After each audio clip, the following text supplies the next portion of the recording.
Alright, so I began in Somalia and took some land and a bunch of bots.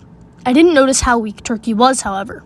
Despite this, I was the first to attack, yet I barely got anything.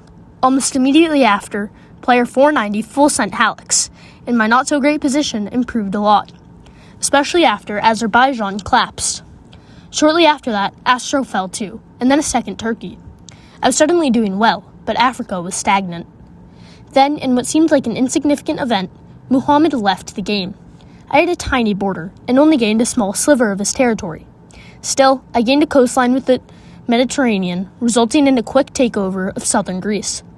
As a result of Muhammad's fall, Hallex, my longtime neighbor, became king, which worried me.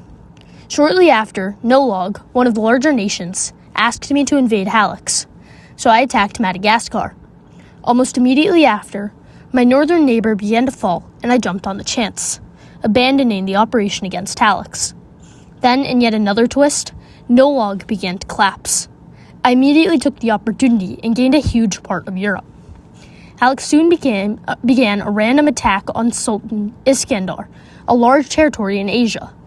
Then I got lucky. Iskandar full sent Hallex, which is actually the second time that happened to Hallex. But anyway, I was able to take a large portion of that territory. Immediately after, my four neighbors split off into duels, weakening all of them. I decided to focus on Double since he had the crown, and for a while it went great.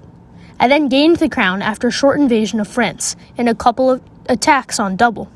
Suddenly, though, I was the target. Double then fell, and I was even larger, but I lacked troops. Almost immediately, I was invaded by Hallex, Forest, and France, and I was unable to hold them off. Realizing I was about to be put in a deep fryer, I decided to full send Forest for fun.